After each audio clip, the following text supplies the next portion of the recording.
we've got news. Got news. About my Cleveland Browns.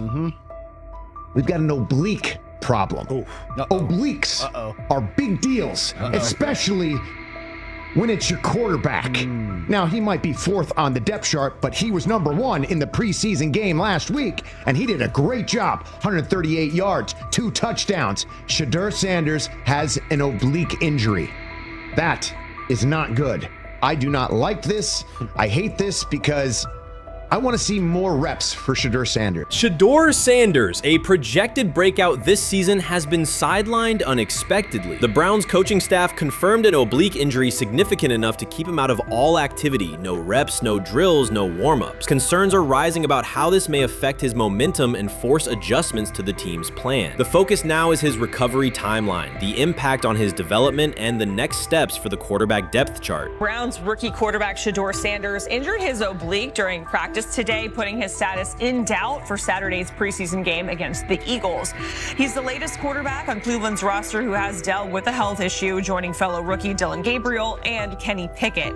Sanders, who is trying to fight his way up the Browns depth chart, started the preseason opener last week and threw to practice. So how concerning is this for Shedeur as he is trying to, again, make his way up the depth chart, be QB2, potentially QB1 in the future? Dillon Gabriel taking Shedeur Sanders' QB1 spot after Sanders suffers an oblique injury is more than a roster change. It signals the staff is choosing urgency over efficiency. You do not replace a quarterback operating near a 70% completion rate with one coming off a 32% outing unless the decision is driven by desperation or poor evaluation. That is not strategy, it is avoidable loss of production. The impact on accuracy, timing, and drive sustainability is clear, and the difference is apparent to anyone watching. Well, here's what we know. I mean, after practice, Kevin Stefanski, the head coach of the Cleveland Browns, was not available to the media, but I did talk to him on the field as the players were coming off, and he told me that Shedeur Sanders complained of oblique soreness during the warm-ups this morning. Shedeur Sanders' absence isn't just a gap in the lineup, it's a setback for the entire offense. He thrives under pressure and makes throws others won't attempt. When he's healthy, every pass has intent, every drive has rhythm, and opposing defenses know they're in for a long day. Replace him with Dillon Gabriel and the defense senses an opening. Corners press tighter, safeties cheat down, and linebackers blitz more aggressively because they don't expect the same timing, velocity, or accuracy. Yes. I mean, yeah, I'm a fan. I'm not even going to try to hide it. Rich, you guys are fans. Like, you guys talk about the Cleveland Browns quite a bit. Yeah, it's almost annoying to me. It aggravates people. Like, people don't like the fact that Rich talks a lot about They must love I'm here. But it's like, you have a friend, and that friend's child is following in the family's footsteps. You want them to do well. I don't know why people have such an issue. I know Rich is supposed to be impartial, but it's kind of hard when you have that type of tie to it. But yeah, I'm rooting for Shedeur, man. And Dillon Gabriel's 32% completion rate isn't just poor, it's untenable at this level. A number that low needs no context. It means 2 misses for every completion. Weather, opponent, and play calls are secondary when efficiency is that limited. That output does not sustain drives or keep the full playbook viable, yet he is starting while Shedeur Sanders is sidelined. The contrast is clear. Sanders brings accuracy, timing, and command. Gabriel's recent performance reflects inconsistency and missed opportunities. Choosing Gabriel under these circumstances reduces offensive reliability and invites defensive pressure. It is a decision that sacrifices efficiency and field position. So it'll be interesting to see what happens with Dillon Gabriel, but to the Shedeur Sanders point, it is unfortunate because I thought he was gaining some momentum. I know the practice that they had before they left for Philly, Daniel Oyefusi reported that he actually took the most reps of all of the quarterbacks. And that was the first time that had happened. It was the first time that he had went ahead of Dillon Gabriel, practicing with the twos, etc. So, like, coming off that stout performance against the Carolina Panthers, he was gaining momentum. If this were a clean evaluation, there would be no debate. Shedeur Sanders is the clear choice. He's accurate, composed, and consistent with a track record of high-level production. Dillon Gabriel remains a question mark, and not the kind that stresses defense. He's the kind that makes coaches consider leaning on the run to limit risk and protect field position. The reality is that injuries create openings for players who haven't earned them. Gabriel has stepped into QB1 while Sanders is out, but that reflects circumstance, not superiority. We don't know the severity of this oblique injury and whether it will even keep him out of Saturday's game against the Eagles. As for moving up the depth chart, I'm the Browns preseason sideline reporter. I was there Friday night when he burst onto the stage and set the NFL world buzzing. And yes, his demeanor was tremendous. His poise was tremendous. He did the things that were asked of him. But at the end of the day, he wasn't actually asked to do all that much. The real concern is how this could attach to Shedeur Sanders' reputation. The NFL is unforgiving about availability. An oblique injury for a quarterback isn't minor. It affects mechanics, torque, and timing. Even with a strong return, the injury-prone label can linger. For the Cleveland Browns, or any team seeking stability under center, that perception is toxic. Teams don't want a player they fear won't make it through October. That's the risk. Talent doesn't always overcome league politics. Once questions about durability start, they rarely fade. They surface in contract terms, roster decisions, and sideline evaluations. So Shedeur Sanders is injured again? If you were following along on social media today for the Browns' first joint practice in Philadelphia against the Eagles, wow, you were in for a tumultuous ride. I mean, all the reporters, both Browns and Eagles reporters, were pretty much flabbergasted at the fact that Shedeur Sanders was taking 0 team reps during the day, and even Tyler Huntley was getting team reps instead of Shedeur. And then it came out, obviously, you know, everybody's speculating. There's people calling for Kevin's jobs. And before I go any further, I don't blame anybody, ever. Meanwhile, Dillon Gabriel's numbers should be sidelining him, not elevating him. A 32% completion rate isn't a dip, it's a warning sign that points to issues with field vision, timing, and receiver cohesion. That's the quarterback taking snaps while Shedeur Sanders is out.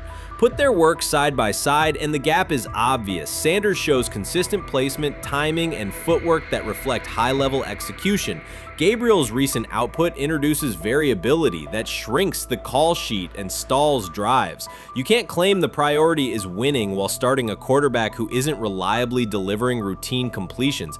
Fans recognize it, receivers lose confidence and tempo when targets are off, the offensive line's urgency fades when protection doesn't translate into productive throws, team belief in the quarterback is fragile, and once it erodes, a season can come apart quickly.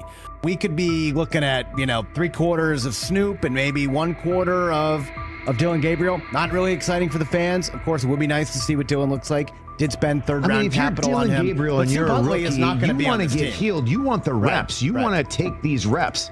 So what do you do to prepare yourself and get ready? Because, man, when rookies get injured, it's like these reps are so valuable. Yeah, sets them back a lot. We do have some video here. Mike Garafolo had some video of Jalen Hurts kind of helping Shedeur used his cart to get off the field here. Shedeur Sanders changes the entire equation. His presence under center keeps defenses honest, keeps teammates engaged, and expands the coaching staff's options. You can call vertical shots, open the playbook, and control the game's tempo. Dillon Gabriel limits that. With him, the playbook narrows, drives stall, and the defense ends up on the field too long trying to compensate. The Cleveland Browns are not in a position to gamble at quarterback. This is a franchise with a difficult history at the position. With Gabriel, the issues are visible from the stands. A 32% completion rate won't jump to 60% with a few extra reps. If anything, it will decline as defenses present looks they would not risk against Shedeur. And that's the core issue. Shedeur Sanders at 80% is still a better quarterback than Dillon Gabriel at his best. That isn't exaggeration, it's the numbers. If Sanders is a 70% passer when healthy, even a drop to 60% keeps him well ahead of where Gabriel is now. Yet the team is rolling with the quarterback who isn't delivering routine completions. Every week Sanders is out, his hold on QB1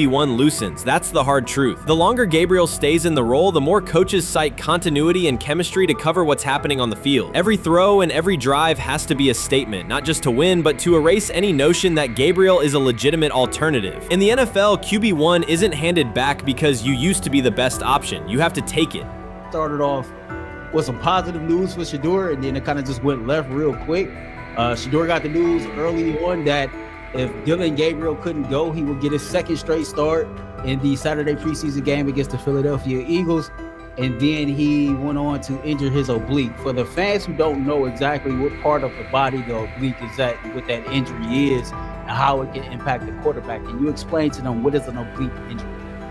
It's like up in this area, right? Well, you can't see me, but like right up in here, you know, when you go to throw, like obviously that's all that. So the truth is straightforward. The Cleveland Browns, or any team in this situation, aren't going anywhere meaningful with Dillon Gabriel under center. You can frame it as progress and point to selective highlights, but reality will level it out, and by then the season is already slipping. The 2025 NFL Draft was expected to be Shedeur Sanders' moment. Many projected him as a top 10 talent and a headline quarterback in one of the most discussed college football storylines in years. Instead of walking across the stage on the first night, he waited through 3 days without a call. There was no celebration, only silence. When the phone finally rang at pick 144 in the 5th round, it was the Cleveland Browns. With that selection, the financial outlook changed dramatically. The Sanders family believes this was not a typical draft slide, but the result of coordinated action. They are pursuing a $100 million lawsuit alleging collusion across parts of the league.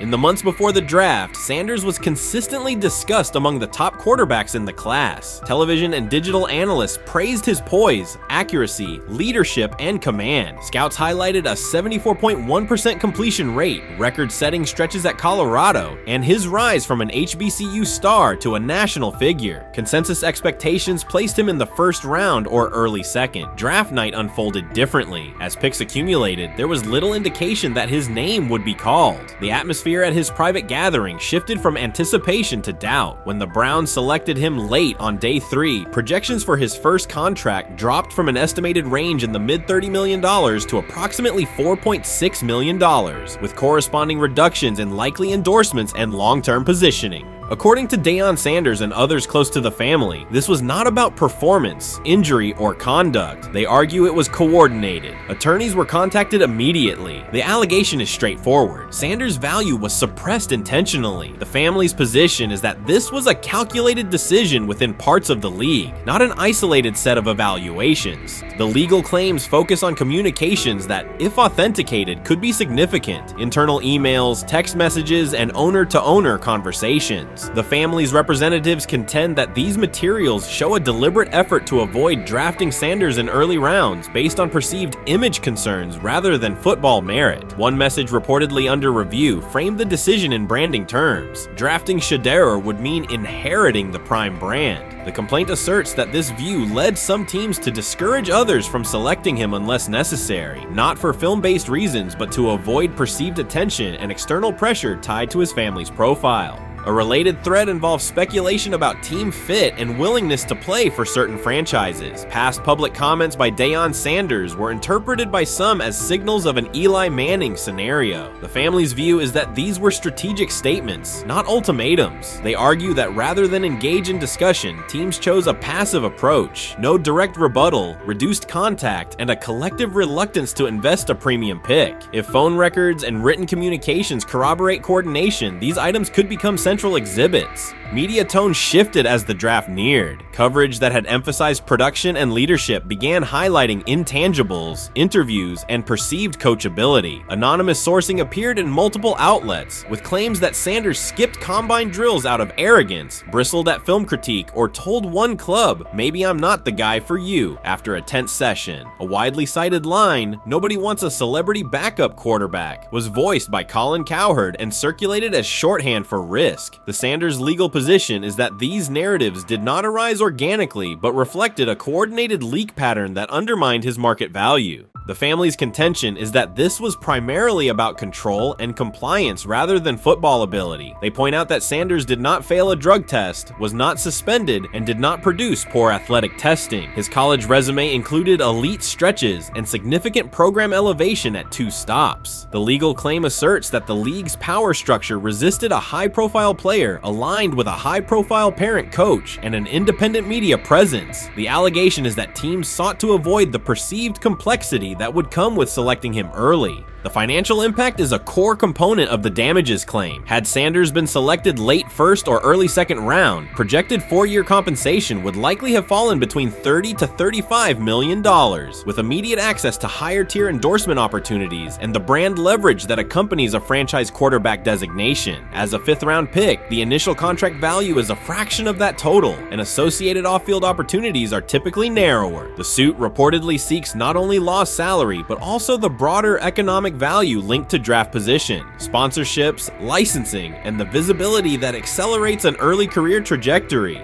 The filing's scope, as described by sources close to the family, extends beyond the league office. It may involve media outlets, scouting firms, and specific executives if discovery shows coordination or materially false statements that affected value. The argument is that the draft slide harmed not only Shedeur, but also the broader Sanders brand, affecting perceptions of Deion Sanders as a recruiter, coach, and public figure. The family's view is that narrative construction around brand risk and celebrity backup produced a measurable economic and reputational loss. If a court authorizes discovery, the process would likely compel emails, internal draft notes, and message archives from teams and third-party intermediaries. Subpoenas could be served on media organizations for sourcing records related to anonymous quotes. That level of transparency would be unusual and could reveal how information flows during pre-draft periods. The legal theory moves beyond a single player's evaluation to the draft's integrity, whether owners or executives acted in concert to reduce a prospect's value for reasons unrelated to football performance. The league has not publicly addressed these specific allegations. Background comments from executives characterize the claims as overreach. The family's camp maintains they have documentation sufficient to proceed. The comparison points referenced by observers include Deflategate, Spygate, and the Colin Kaepernick grievance, not because the facts are the same, but because of the potential scope, policies, practices, and the balance of power between the league and individuals challenging its processes. Another dimension of the dispute involves how the NFL perceives Deion Sanders, Coach Prime, and the autonomy he promotes. He built a large media footprint around his programs at Jackson State and Colorado, elevated his players' profiles, and spoke openly about fit and leverage. The family contends that this visibility, combined with statements about preferred destinations, triggered resistance. The complaint frames the response as a preference for compliance and predictability over independent branding and public negotiation.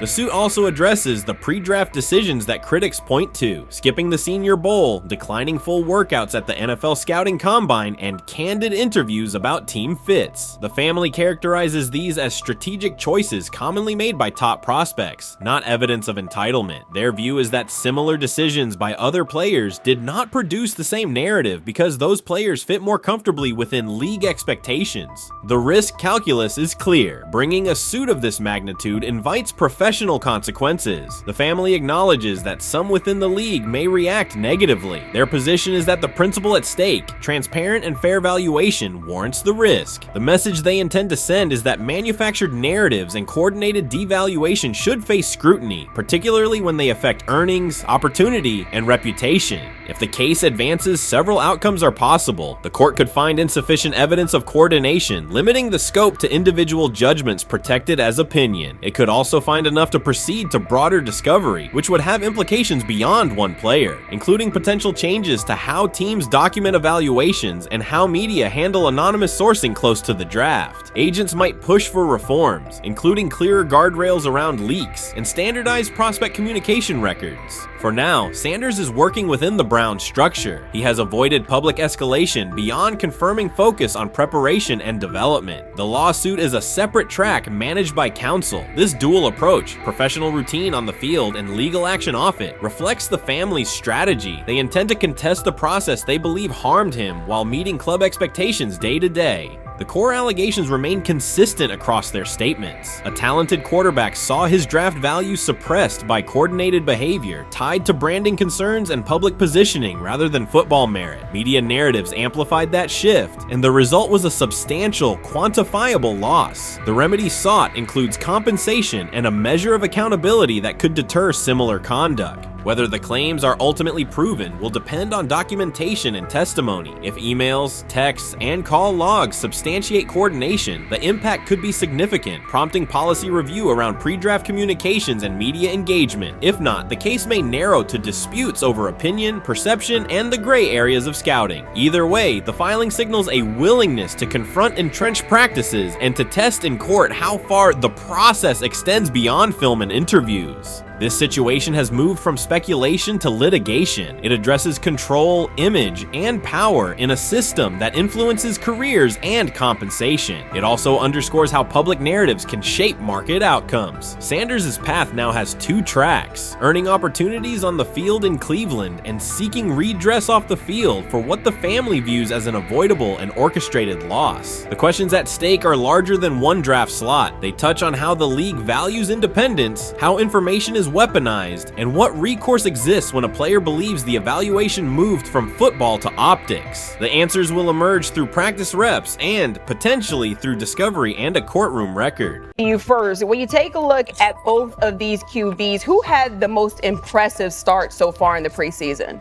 Well, to me, it was Shedeur. I didn't see any interceptions when he was out there. Didn't see anything like that. I mean, don't get me wrong. I don't think Dillon Gabriel did a bad job. I was impressed with the brother, but I'm going to go with Shedeur. You know, the pressure was on him. The spotlight was on him. Stephen A. Smith didn't just call out Dillon Gabriel. He held him accountable and made him rethink his comments. The moment Dillon Gabriel spoke and went after Shedeur Sanders, it wasn't a minor slip. He crossed the line and stepped directly into Stephen A. Smith's wheelhouse. And Smith answered with a clear, direct response that left no room for misinterpretation. The comparisons were emanating from the media more so than anybody else.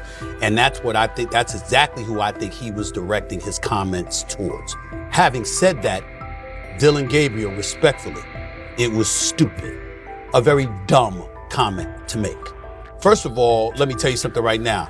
In every walk of life, far beyond the parameters of a football field. This wasn't casual sports commentary, it was a decisive critique. Dillon Gabriel's comments were taken apart by Stephen A. Smith with clear, direct points. Gabriel, a quarterback with solid stats but limited top-level achievements, chose to take a public shot at Shedeur Sanders. Shedeur, who has handled sustained media scrutiny and on-field expectations, became the target of an unnecessary criticism. Smith responded by challenging Gabriel's standing to make that claim, and by defending Sanders on the facts. The outcome was clear. Gabriel overreached, and Sanders didn't deserve the hit. Dan Orlovsky would sit up here in comparison to Shedeur Sanders, who did no such thing, and say, hey, thought he looked better. I got to give him the edge here. I thought it wasn't bad. A pick six and a fumble, and we can get over fumbles. Have you heard anybody say that? I know it's possible. Have you heard anybody say, get over? Stephen A. Smith responded immediately. As soon as Dillon Gabriel made his comments about Shedeur Sanders, Smith delivered a clear, point-by-point critique that drew national attention across the NCAA media cycle. Dillon Gabriel has a reputation as a good quarterback, not a dominant one. He can post strong numbers against opponents like Tulsa, but his performance has been inconsistent when the stakes and competition rise to playoff level. Well, those who produce get treated differently than those who don't.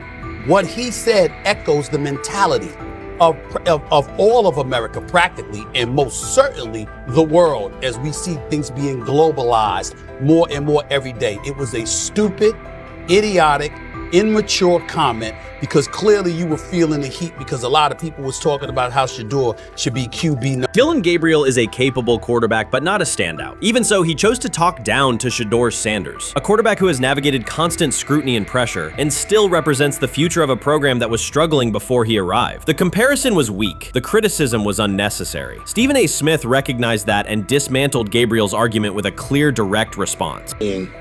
How the Browns react to this, how the locker room reacts to this, how Shedeur reacts to this, because it was a clear shot at Shedeur.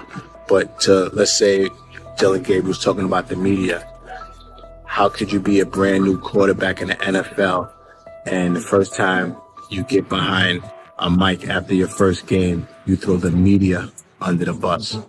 That's arrogance. Stephen A. Smith excels in moments like this. When Dillon Gabriel made his remarks about Shedeur Sanders, Smith responded with a focused, direct critique. He questioned Gabriel's standing to make that claim, noting that Gabriel has transferred between programs and has not been a Heisman finalist. Without theatrics, Smith laid out why Gabriel's resume doesn't justify taking public shots at Sanders. Smith's point was clear. Targeting Shedeur Sanders, a quarterback central to his program's future and consistently under intense scrutiny, was misplaced. Gabriel's criticism lacked the substance to support it, and Smith methodically showed why.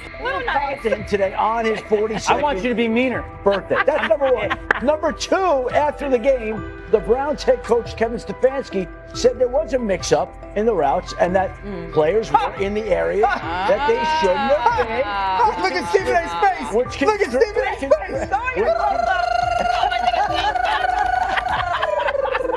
Look at his face. Stephen A. Oh my Lord. The strength of Stephen A. Smith's response was that he didn't just address Gabriel's remarks. He challenged the image around him. Dillon Gabriel often presents himself as an overlooked contender ready to surprise. But the reality is that his profile hasn't commanded broad attention. It's a clear reminder that not every opinion carries equal weight. In defending Shedeur Sanders, Stephen A. was direct and precise. Shedeur isn't just a quarterback. He is Deion Sanders' son, which subjects him to scrutiny far beyond anything Gabriel has faced. Even under that pressure, Shedeur has maintained his composure, shown confidence, and delivered in key moments that helped revive a program many had written off. Stupidity, all of it. I thought it was a clear shot at Shedeur due to the fact that his Oregon coach threw a shot at Coach Prime and Shedeur during their meeting at Colorado last year. But you know what? The cream rises to the top. Let's see what happens this week. I see a lot of the media talking about they think it was about the media and not about Shedeur. And I think that's a chess move. For Dillon Gabriel to take shots at Shedeur Sanders was a miscalculation. Stephen A. Smith made the mismatch clear. Gabriel's attempt to shame Sanders was unnecessary and counterproductive. You don't target Deion Sanders' son when Deion has turned Colorado into primetime television. It underscored that Dillon Gabriel has often played with a chip on his shoulder because the spotlight hasn't followed him. He has been around long enough to compile numbers but not to earn broad respect. That's why going after Shedeur was misguided. Sanders, despite ups and downs, drives headlines. Gabriel's most notable headlines have been his transfers. Stephen A. Smith pressed that point without hesitation, challenging Gabriel's standing and leaving his argument looking like a forced throw that turns into a pick six. You know what? Still needs to thank me a little bit more for that restaurant I treated him and his family to, because it was big time, and stop embarrassing me by going places and trying to use coupons. That's how pathetic he is. The point is that a pick six and a fumble is usually considered a bad day. Stephen A. Smith didn't need to raise his voice to make the point. He presented Dillon Gabriel as a player whose talk outpaces his resume and defended Shedeur Sanders with clear comparisons. That's why he called Gabriel out so directly. The comparison wasn't just unfair, it was forced. Now look at Gabriel's record. The numbers are solid and he can win against average defenses, but the resume lacks defining markers. There's no sustained Heisman contention, no late season surge that reshaped the national picture, and no postseason moment that cements a legacy. The track record reflects steady production, not top-tier impact. That's the gap Smith underscored. Gabriel's criticism of Shedeur Sanders wasn't supported by what he has accomplished, while Sanders continues to carry a program under constant scrutiny. Let's see someone who step up and make some plays out there. Ain't no way. Gabriel ain't no way. He not built like that. No way. And this one is picked off and going back the other way. Oh my God, why did he stop playing? Now it's a foot race. And that is that. They told me bust out my AP, perfect timing. H-shot, we about to get legendary. Shedeur star the next game, baby. Shout out Dillon though, you know what I'm saying? Bro, I love you, my heart. What am I bigger than cheese, bro? You know what I'm saying? But Shedeur got it. Shedeur Sanders is a national brand who draws viewers for both performance and result. Dillon Gabriel's attempt to diminish him read as resentment. And Stephen A. Smith called out the insecurity and lack of awareness directly. Colorado under Deion Sanders is prime time, and Shedeur sits at the center of that spotlight. If Gabriel expected the sports world to agree while he took a shot at Shedeur, he misread the moment. Smith dismantled the argument and questioned the credibility behind it. Gabriel will move on. He'll keep playing, give interviews, and have fans, but this exchange will trail his media profile as a reminder of a misstep. It's a clear example of a resume that doesn't justify taking public aim at a quarterback carrying that level of scrutiny and responsibility. For the Cleveland Browns preseason game today is that the way that some white folks watched Shedeur Sanders last week is the way that some black folks were watching Dillon Gabriel today. And it's not Dillon Gabriel for Dillon Gabriel's sake. Most folks don't have a problem with Dillon Gabriel. It's what he represents, which is the disrespect of a black person for no other apparent reason then they are a confident black person. Dylan Gabriel thought he was aiming up. Instead, he was placed back among quarterbacks who are good but not great. Stephen A. Smith made the central point. Dylan Gabriel doesn't shape the conversation. Sports are about narrative as much as numbers, and Gabriel's story doesn't move the culture, while Shedeur Sanders does. Smith highlighted that contrast clearly. By the end, Gabriel's credibility had taken a measurable hit. The critique was decisive and sent a broader message to any player considering public shots at Shedeur Sanders. If you step into that debate, you will be held to a higher standard and your resume will be tested. Dylan Gabriel learned that the hard way. Honestly, guys notice it more when you're out winning games, right? If Cleveland starts off in a bad start, they're not doing well, and all of a sudden Shedeur or Dylan Gabriel are doing well in 7-on-7, they're throwing dimes. In practice drills, the #1 defense can't stop them. People take notice of that, and the more that the players see it, they're gonna then the comments start happening over the lunch table. They start happening throughout the building, and that's when the pressure really will get severe. The Cleveland Browns were focused on resolving their quarterback situation until Jason Kelce made pointed comments that triggered a strong reaction from ownership. The response inside the organization was immediate and intense. What exactly did Kelce say that has the dog pound on edge and the front office under pressure? We've seen that miserable game by the Cleveland Browns. So they throw Joe Flacco in there, and I like Joe Flacco. He did good, but they gave him the resource of all the first-team guys. Then they throw Dylan Gabriel in there with first teams and second teams. So Dylan always is getting protected. The same thing again, they gave this scrub max protection on every play. Yeah, he completed some passes, but let's talk about his mistakes. He's still inconsistent with his throws, but he at least had max protection. The Cleveland Browns continue to be defined by inconsistency and avoidable setbacks. Even as fans hoped the organization had turned a corner, Jason Kelce, fresh off retirement, offered a direct critique that reignited doubts about the team's direction. His remarks implied the franchise's structure and decision-making remain unstable and recent progress may not hold. The takeaway for leadership is straightforward. Identify core issues, align on a coherent plan, and execute with discipline. For supporters, it's another sign that the problems run deeper than a single season. They throw Shedeur Sanders in there with the lowest cab drivers you couldn't even get on 5th Street. And I'm pissed off, bro, because the play calling was abysmal. Look, even if you don't like Shedeur didn't even get a chance to be trash. Even if you think Shedeur is garbage, he didn't even get a chance to be garbage. That's how awful the offensive line was. Kevin Stefanski still doesn't want to give Shedeur second strings and first strings reps. Why is that? Browns ownership's response shifted from measured to urgent. The pattern is familiar in Cleveland. The team once treated Johnny Manziel as a franchise solution, retained Hugh Jackson for a second year despite results, and invested heavily in Deshaun Watson through a costly trade and contract. These decisions reflect aggressive but poorly aligned planning. The outcome has been continued instability instead of sustained progress. That this was the guy that they wanted to start. He's seasoned, he's experienced, he still has a big-time arm, even at his age, and they open with the Cincinnati Bengals. They wanted that experienced guy. He was always going to be the guy. They were not going to start Dylan Gabriel or Shedeur Sanders in week 1. Kenny Pickett had a hamstring injury. It makes it easy to go with Joe Flacco. And the question isn't and wasn't going to be who's the starter in Cleveland. The question is, who's going to be the backup in Cleveland? Who's going to be the #2 quarterback when they open the season against these Bengals? Fans still show up season after season, expecting improvement and bracing for setbacks. The usual pattern has been early optimism followed by a gradual collapse. But last season was different. For a sustained stretch, the Browns looked organized and competitive, resembling a functioning team. Couple days, 3 days until roster cutdowns. How do you feel about that? Do you feel like you belong here on this team?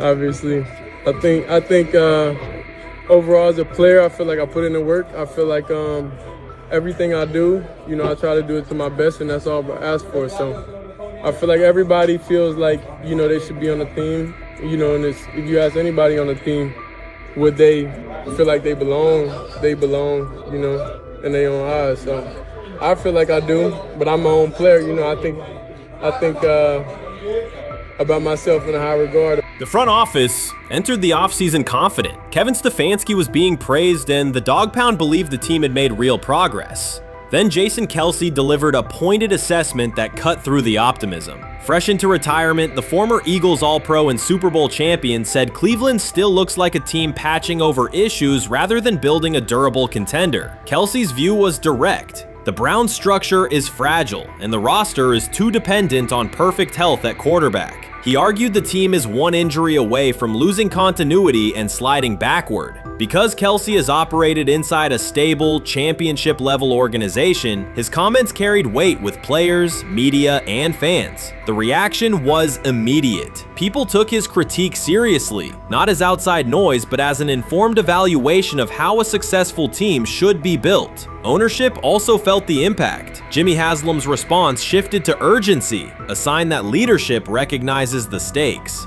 The criticism arrives in the context of prior high-risk decisions, especially the fully guaranteed $230 million commitment tied to Deshaun Watson. Watson has missed time and shown inconsistency when available, and the contract has constrained flexibility. Kelce's remarks highlight why depth, alignment between the front office and coaching staff, and a clear contingency plan at quarterback are non-negotiable. The takeaway is straightforward. Cleveland must convert last season's progress into a stable framework, protect the quarterback, deepen critical positions, and establish a plan that survives injuries and short-term setbacks. Without that, the games that fueled optimism will remain temporary. If you're a betting man, who do you think starts for the Browns at quarterback? Okay, this is the situation. Kenny Pickett, they actually traded for him. Joe Flacco, no one's bringing Joe Flacco in the building thinking Joe Flacco's going to be the starter. If Joe Flacco is your starter, you got a problem. You have a huge problem. And if they were saying Shedeur was the starter as the 5th rounder, you got a real problem too, because he passed over all these guys in these reps in the offseason in shorts, in bikini shorts, Speedos and stuff. Like, no. That kind of stuff. So I'm not that surprised. When you put down a 3rd round pick on a quarterback, you do believe he has a certain skill set. Jason Kelce stated the obvious. Cleveland committed to a quarterback who hasn't played at an elite level in years, and Joe Flacco's playoff run didn't change the long-term outlook. Ownership appeared more upset that the criticism was public than by the substance of the critique. Many fans agreed. They've seen this pattern before. Rosters age, injuries are inevitable, and when a single contract dominates the cap, one setback at quarterback can undermine the entire season. Kelce's broader point was about structure. The Browns prioritized the high-cost, uncertain starter over depth and contingency. The late-season surge masked issues that remain: limited cap flexibility, thin depth at key positions, and an offense that lacks a credible Plan B. Fans recognize how quickly a strong defense can decline with injuries, and how an offense without redundancy stalls. The AFC North raises the stakes. Baltimore with Lamar Jackson sustains a top standard. Cincinnati with Joe Burrow returns to contention when healthy. Pittsburgh rarely slips below .500 under Mike Tomlin and wins with defense and consistency. In that environment, Cleveland can't rely on perfect health or peak form from one player. The path forward is clear. Diversify cap allocation, reinforce the offensive line and receiver depth, carry a legitimate backup plan at quarterback, and install a scheme that functions regardless of who is under center. Given what we saw yesterday with Shedeur Sanders, somebody on the Cleveland Browns is 100% getting fired, probably by the end of this year. The person who's probably going to end up getting fired is Kevin Stefanski, because I know that he didn't want Shedeur Sanders on the team. It was Andrew Berry who made that pick. You can't really go against your GM. Bad things happen in this situation. But Shedeur Sanders is not without fault for what we saw yesterday. This is the play that we saw yesterday that has the internet just exploding, where Shedeur Sanders took like a 24-yard sack.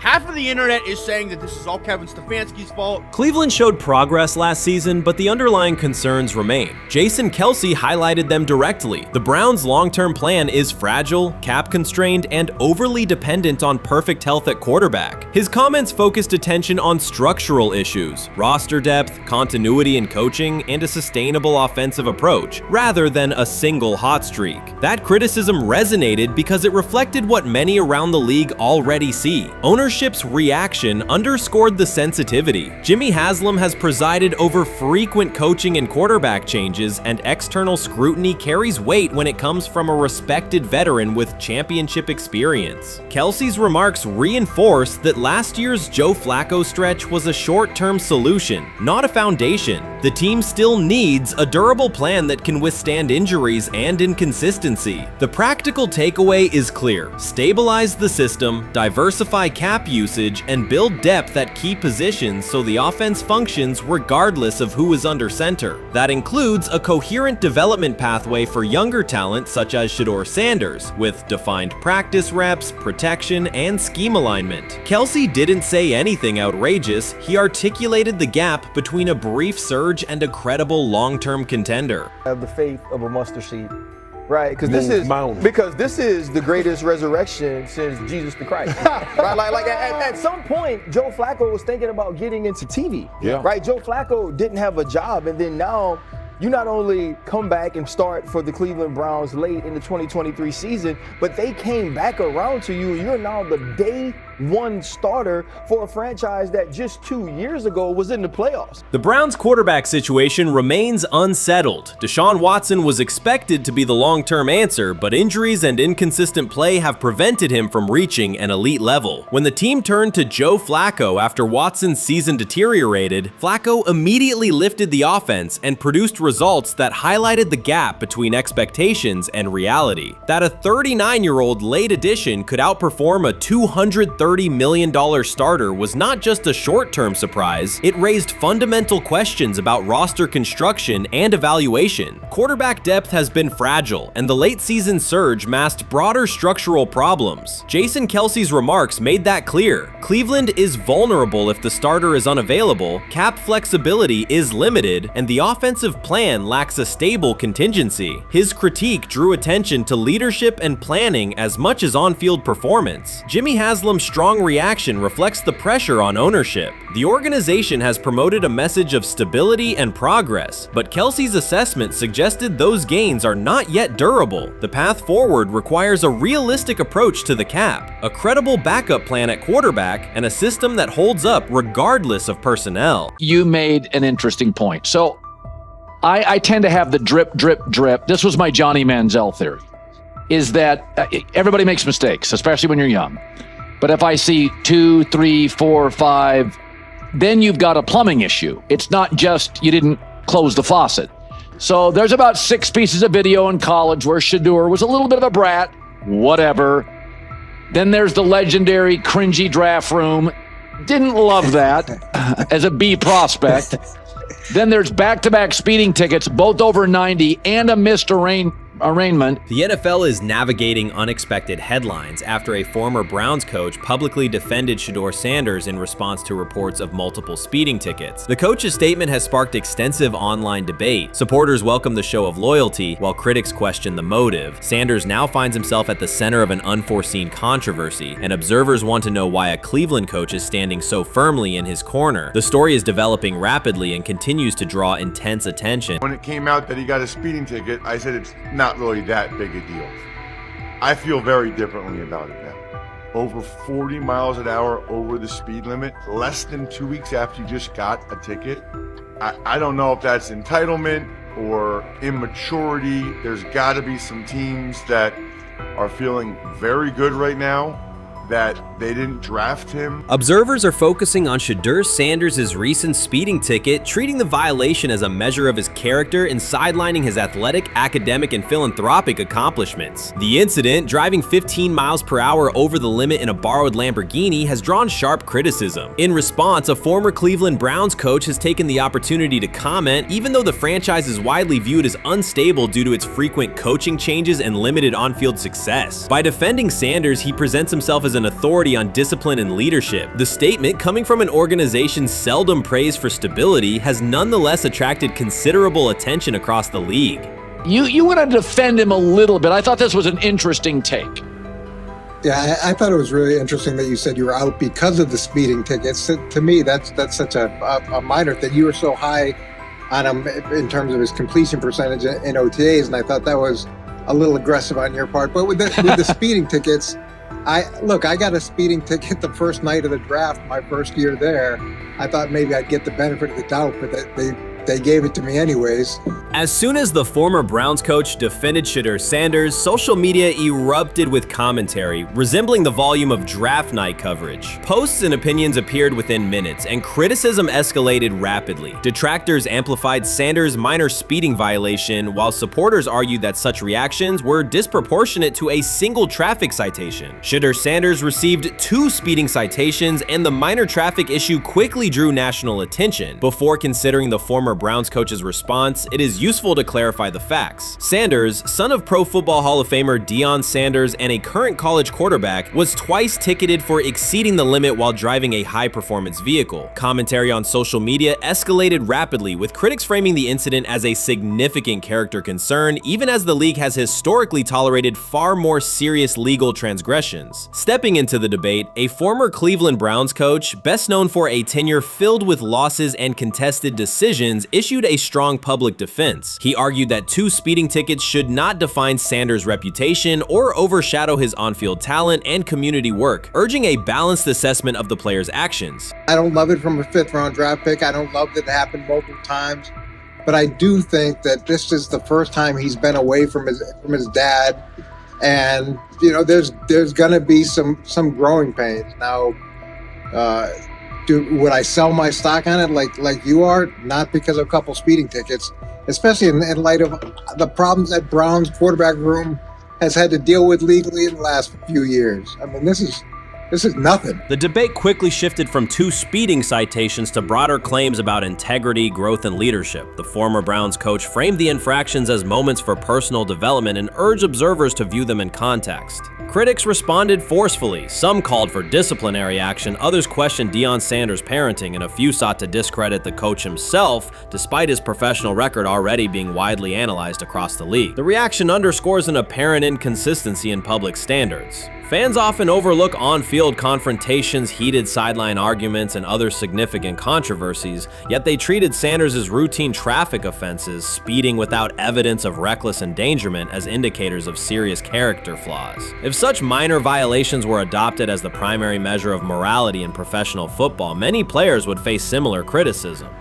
Sports media amplified the story almost immediately. Television panels dissected Shedeur Sanders' decision-making, treating 2 speeding tickets as indicators of deeper character concerns. Networks aired detailed segments under banners such as red flags and road rage, repeatedly questioning whether the citations might affect his draft evaluation. Although Sanders is already regarded as a first-round prospect, analysts emphasize that NFL teams value discipline and legal awareness when forming final assessments. Many commentators overlook the fact that other high-profile players have faced more serious offenses without similar scrutiny. Throughout the coverage, the former Browns coach defended Sanders, portraying him as a talented quarterback subjected to disproportionate criticism in a culture that expects near-perfect conduct. His argument was thorough and methodical, asserting that the traffic violation should not overshadow Sanders' skills, work ethic, or future potential. Commentators point out that the coach's intervention was not entirely selfless. He recognized the publicity potential. One day he was an overlooked figure from a struggling Browns era, the next he was a trending name across sports media. The discussion quickly expanded beyond Sanders' speeding citations to questions of image management and narrative control. Critics demanded disciplinary measures, public apologies, team sanctions, and formal statements, yet their objections seemed directed less at the traffic infractions themselves and more at Sanders' high profile, confidence, and resistance to traditional expectations. In practical terms, Sanders' brand remains intact. The coach secures renewed relevance, and the episode supplies another headline in the ongoing story of modern football. The next time Sanders is seen in a high-performance car, the debate will likely reignite, focused not on speed limits, but on the broader culture of the league. Meanwhile, new voices continue to join the conversation. Broadcaster Colin Cowherd has already weighed in, offering his own reassessment of the incident and its broader implications. Breaking news, Shedeur Sanders last night was pulled over going 100 miles per hour. All right, he clocked 101, 41 miles an hour over the speed limit in Cleveland. He will have the opportunity to fight the ticket in court. Now, I'm not exactly sure where he was pulled over, whether or not that it was in Ohio or whether or not that it was in his home state. But typically when you're going 40 over, that's flirting with the line of reckless driving. Folks, I gotta tell you, I don't understand what it is with these young men driving at absurd speed. Colin Cowherd's view of Shedeur Sanders shifted abruptly. Days after praising the quarterback's poise and skill, he appeared on air to declare that Sanders is overhyped, unfocused, and distracted by celebrity. The reversal was immediate, without any gradual reconsideration. Cowherd now frames Sanders' 2 speeding tickets as evidence of poor judgment, even though he has defended other quarterbacks facing far more serious off-field issues. The sudden, wholesale withdrawal of support leaves viewers questioning the consistency of Cowherd's criteria and illustrates how quickly media narratives can change when minor incidents receive outsized attention. This is okay. Okay. The how much of this is? I mean, Jimmy Haslam has his hands all over Manziel, has his hands all over Deshaun Watson. Admitted it, man enough to admit it. I saw the reaction in the draft room when they took Shedeur Sanders. Pretty obvious it wasn't the coach and the GM's pick. How much is this? This team has 8 last place finishes in 13 years owning it. How much of this is we don't have a very good owner here like Washington, D.C. and the Commanders? Yeah, I didn't love the owner stepping in and saying, hey, you got to take this guy in the 5th round. And I doubt they'll ever admit to it. While Colin Cowherd urged teams to move on from Shedeur Sanders, former Browns coach Eric Mangini offered a more measured response. Mangini, whose tenure in Cleveland was marked by mixed results, used his platform to provide context rather than condemnation. Instead of sensationalizing the speeding violations, he encouraged viewers to consider Sanders' circumstances. A 21-year-old quarterback whose life is scrutinized both on and off the field. Mangini acknowledged that the tickets were mistakes, but emphasized that they do not by themselves define Sanders' character or future. He noted the extraordinary attention athletes received today, combining the responsibilities of quarterback, public figure, and social media presence. Under such pressure, missteps are magnified, and criticism multiplies quickly. Mangini concluded that any evaluation of Sanders should weigh the totality of his behavior, performance, and growth, rather than isolate 2 traffic citations as decisive evidence of poor judgment. Shedeur is lighting it up in practice every day. You're not even a half bit curious to see what he could do with the ones. That makes no sense. And then on top of all of that, you got players going on podcasts and talking to people in the media saying this guy is really good. Like, this guy is legit. So even your peers respect you enough. How is it that the coaches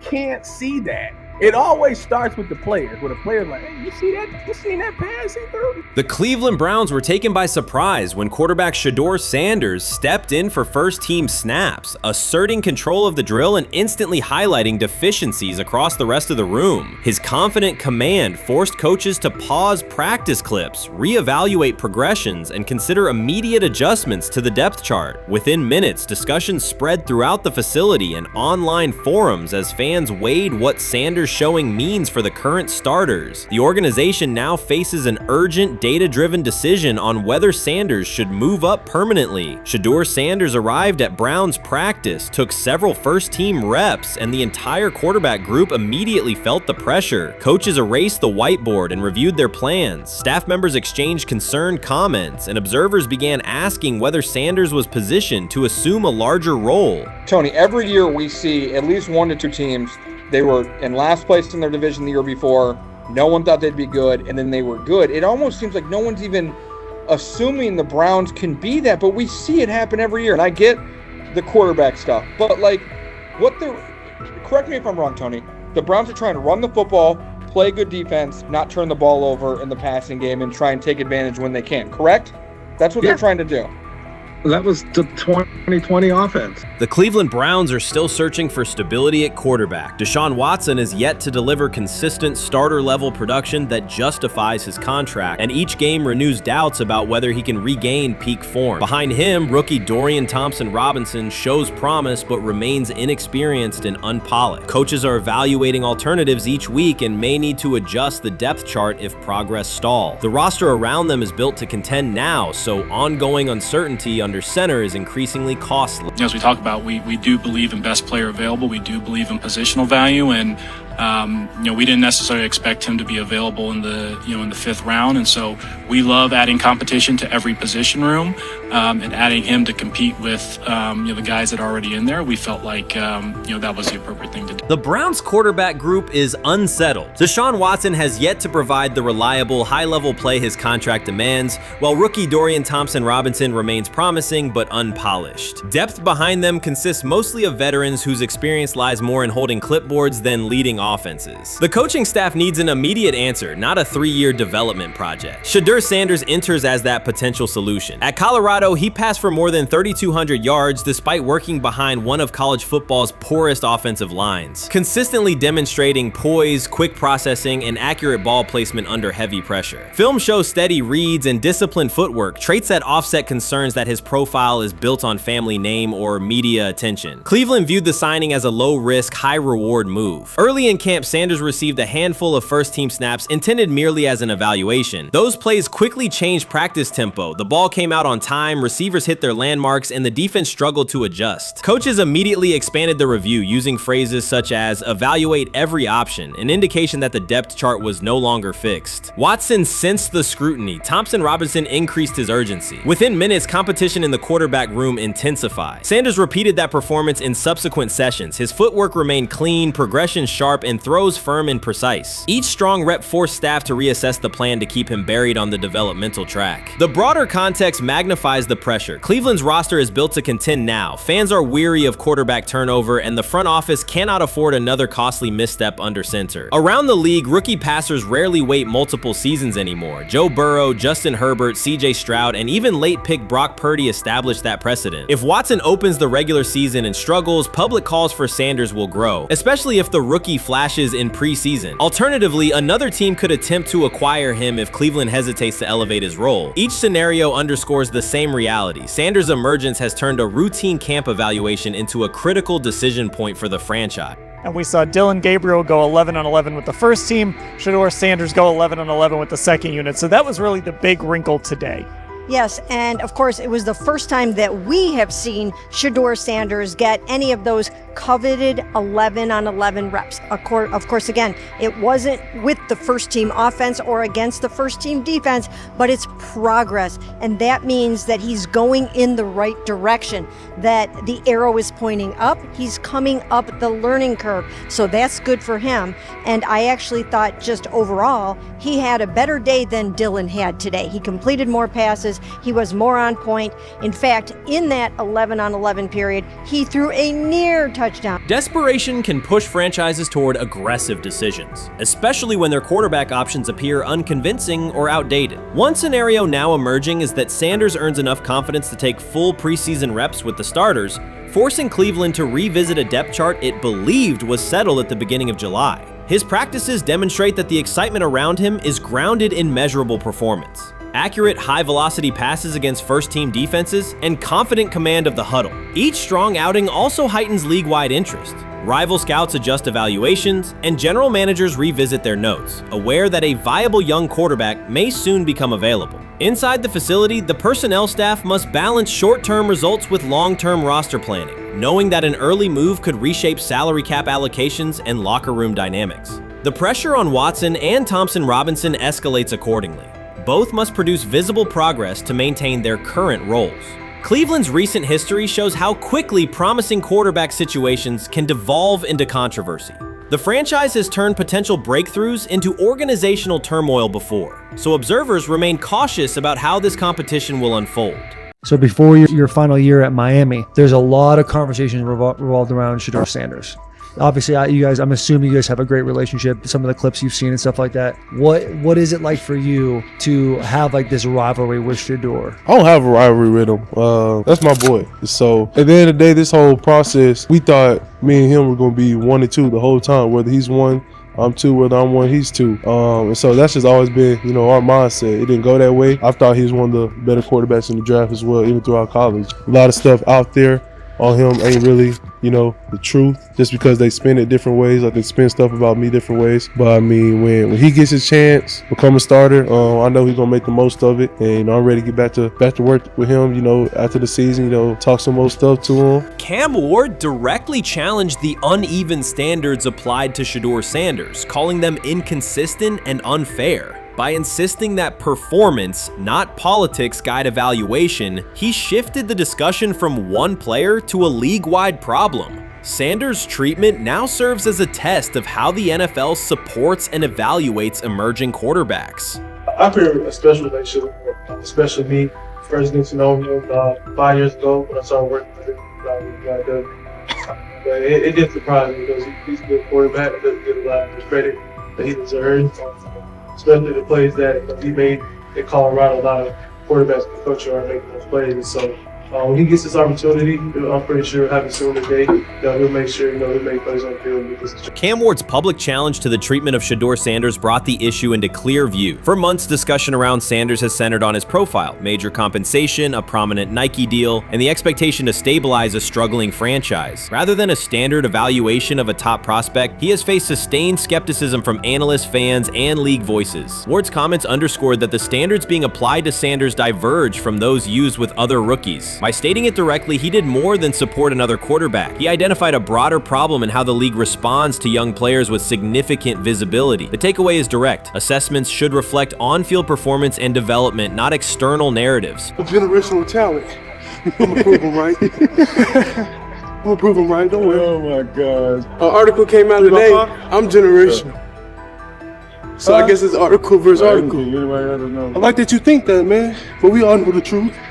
What? Trav gonna be first? You generation, I'm legendary. That's cool. We can be legendary. Legendary get their ass. We'll start doing in like 5 minutes. Shedeur Sanders entered the league with more than a playbook. He brought a public brand, a family legacy, and expectations unusual for a first-year quarterback. Before his first regular season throw, he was already positioned at the center of attention. Rather than assess him on that reality and his on-field ability, many voices reduced him to marketing, treating visibility as proof of hype instead of performance. Cam Ward pushed back on that framing. His point was simple: judge Sanders by the same criteria applied to other rookies. With Sanders' resume, production, leadership, and composure, most first-year quarterbacks would be discussed as long-term cornerstones. The evaluation should be consistent, focused on development and results, not perception. Look at the process with Shedeur, who I know is a buddy of yours, and how do you think both of you guys will end up doing in the league? I think we'll both end up being one of the best quarterbacks in the league. I just think the work that me and him are willing to put in, the relationship we have to constantly compete each and every day, to better our craft, for ourselves. I just think it's gonna end up paying off for us in the long run. Do you guys kid each other about who's going first and how much that matters to you? Yeah, we play around, we joke around with it. It really don't mean nothing. The draft pick will never mean anything. At the end of the day, you got to show whether you can prove each and every Sunday. You can't just do it 1 year. Disrespect shows up in two patterns. First, Shedeur Sanders is repeatedly framed through his father, Deion Sanders, as if lineage erases his own work. Discussion drifts to pedigree instead of what the film shows. Second, his visibility is treated with suspicion. His audience reach, partnerships, and ability to lift ratings are labeled hype rather than recognized as value. Instead of acknowledging that he drives demand and expands the stage for his team, critics call it an unfair edge. The result is a skewed evaluation. Star power is held against him while on-field production gets pushed aside. The standard should be consistent. Assess the tape and the development, not the last name or the attention it brings. Well, Ward were microfacts. Cam Ward's remarks went beyond defending Shedeur Sanders. They confronted how the league manages star power. The reality is simple. The NFL markets visibility, but resists it when a player doesn't follow the expected script. Rookies are supposed to be quiet, deferential, and grateful for limited leverage. Sanders arrived with leverage, brand reach, major endorsements, and confidence. And that presence was recast as entitlement. Instead of treating those factors as earned advantages, much of the commentary used them to diminish him. Ward called out that contradiction. The same influence the league sells to audiences is criticized when a young player exercises it. His point is a standards problem, not a personality dispute. Evaluate Sanders on his preparation, leadership, and results. Don't penalize him for having a platform or for using the leverage that the modern NFL itself helps create. Now it sounds like the Cleveland Browns are going to all but imprison Shedeur Sanders in the football sense of a very talented rookie quarterback who obviously needs reps, needs an opportunity, and who now, barring some miraculous luck, will not get the opportunity to play in a single real game. I'm sure many around the NFL are celebrating as we speak. They are chuckling about this. Many in the NFL wanted to teach Shedeur and his daddy. Cleveland became the center of the conversation. With Shedeur Sanders attached to a major Nike partnership, the expectation was straightforward. He should be given real game reps. The Browns instead leaned on Joe Flacco as the default choice, treating stability as the safer path while sidelining a quarterback with clear cultural and commercial pull. Each week Sanders didn't see the field, scrutiny grew. Commentary questioned the value of his contract environment and relevance, and fan debate shifted from development to doubt. That wasn't measured evaluation. It was a delay framed as prudence that eroded confidence in the process. Cam Ward reset the terms of the debate. He pointed to an uneven standard. When veterans or other young players secure significant endorsements, it's considered smart business. When Sanders does it at scale, it's recast as ego or hype. Even the scope of his off-field agreements became ammunition against him rather than evidence of market demand. Ward's position is simple. Use one standard. Assess Sanders on preparation, decision-making, and progression, not on discomfort with his platform. Treat visibility as an asset, not a disqualifier. The issue isn't attitude or branding, it's the consistency of the evaluation. Ward called it directly. The treatment has been unequal, and it should be corrected by aligning opportunity with performance criteria. Fans need to recognize there's not a team in the league he'd start for. Not one. That's not ridiculous, that's not unfair, that's not a vast conspiracy. Shedeur Sanders fans are Angel Reese fans. They're just fair weather fans who don't really give a fuck about the sport. Most of them are just Dion fucking groupies that followed him when he went to fucking Colorado, just like Angel Reese's fans had never watched basketball prior to her playing at LSU, and they followed her to the WNBA and don't know shit about the sport.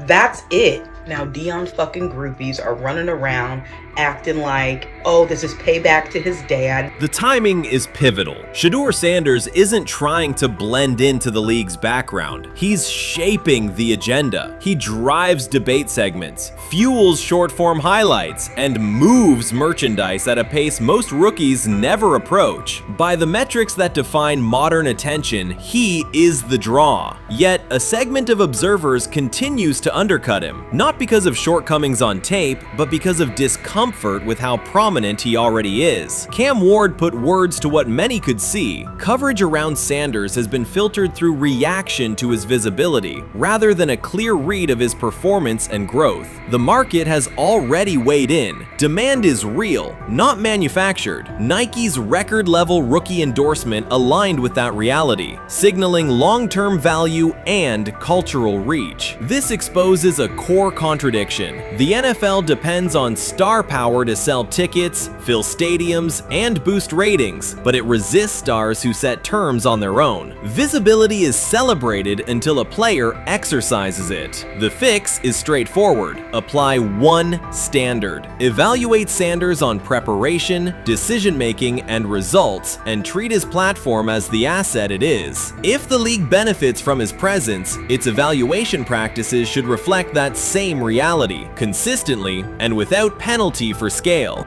Shedeur Sanders does not depend on league promotion. He established his platform before the NFL and continues to expand it on his own terms. That autonomy challenges the status quo. Cam Ward's support was more than a defense of a teammate. It was a warning that if the league holds to outdated expectations, it risks falling behind the very players who drive audience attention and revenue. Claims that Sanders lacks real popularity ignore measurable facts. A large, active following, consistent merchandise demand, and sustained coverage across major outlets. Doubts about his standing as a quarterback overlook his college production and growth indicators. The pattern is familiar. Efforts to minimize him increase his reach. Each skeptical headline widens the spotlight, and each dismissive take creates more engagement. You cannot reduce a player built for visibility by arguing he should be less visible. The practical outcome is the opposite. Scrutiny becomes signal. Sanders is not merely enduring criticism, he is turning it into momentum, converting attention into leverage on and off the field.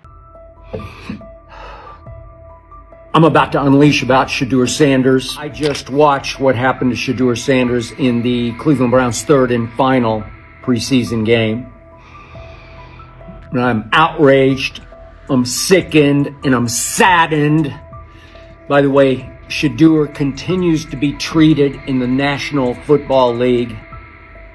Now by those sorry-ass Browns and sorry-ass Kevin Stefanski. The Cleveland Browns are once again mishandling a promising quarterback. Skip Bayless criticized the organization for failing to develop Shedeur Sanders and for misusing his skill set. He argued that the team's decisions are undermining Sanders' progress and turning a major investment into a cautionary example. Bayless pointed to inconsistent usage, questionable play calling, and a lack of clear direction as key issues limiting Sanders. He said the Browns need a defined development plan and stronger support if they expect Sanders to succeed. Skip Bayless delivered a direct, critical assessment this week. After seeing Shedeur Sanders in a Browns uniform, he argued that Cleveland is mishandling the quarterback and undermining his development. Bayless said the team's approach shows poor planning and inadequate support around Sanders. He dismissed excuses about strategy and emphasized the need for better coaching, deployment, and protection. In his view, the Browns are setting themselves up for problems before the season begins unless they establish a clear plan for Sanders. Given the team's recent decisions, his reaction is understandable. Cleveland has a history of inconsistent quarterback development. Shedeur Sanders is a premium prospect, the son of a Hall of Famer,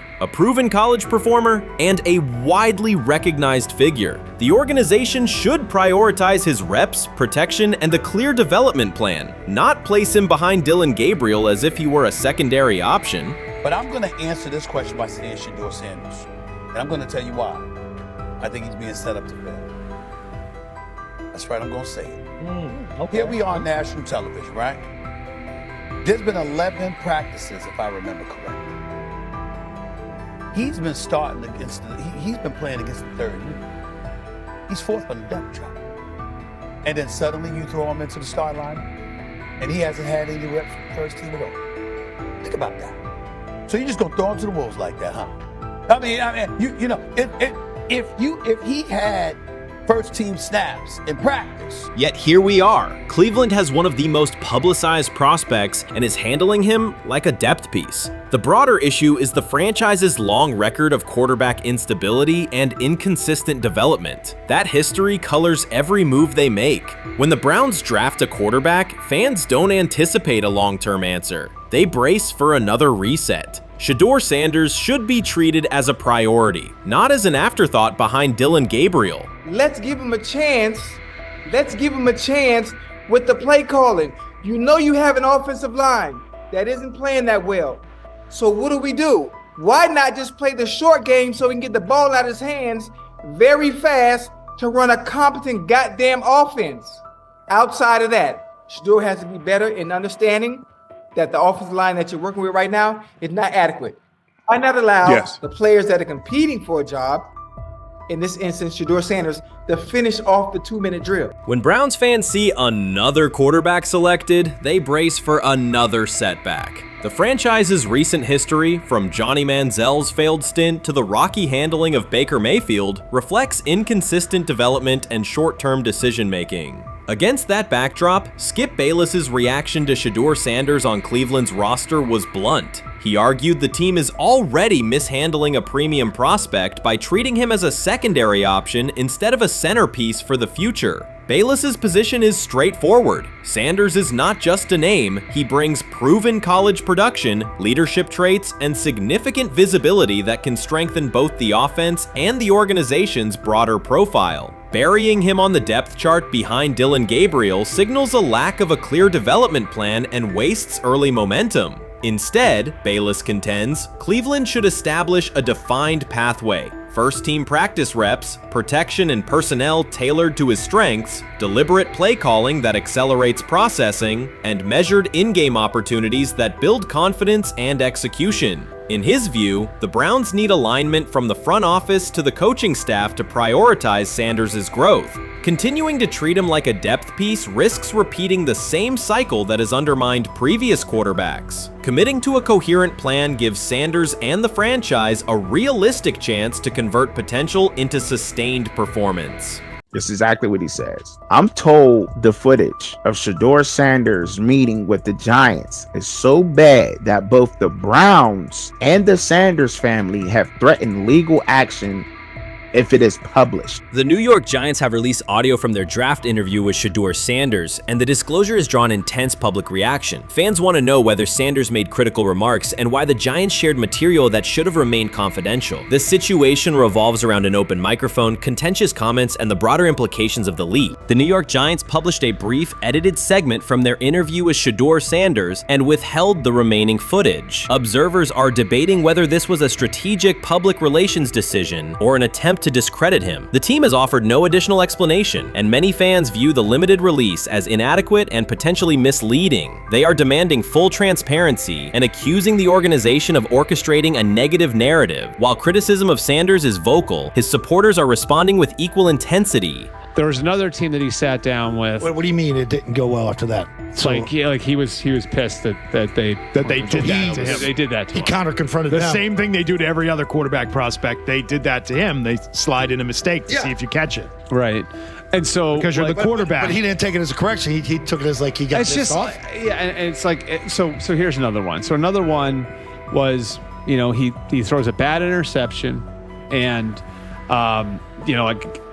it was a deep throw early in the game, and he comes back and they go in the meeting, they show the interception. The Giants have released only a brief excerpt of the interview and are refusing to share the rest. Their decision has drawn criticism across TikTok, X, and Facebook, where many see it as a poorly handled public relations move. Fans are calling for the full recording to be published so the situation can be judged in its entirety. The GM is on film that the son, they asked the son last draft, yo, who you think I should pick? His son yo, you need to get the Jaden Daniels, big.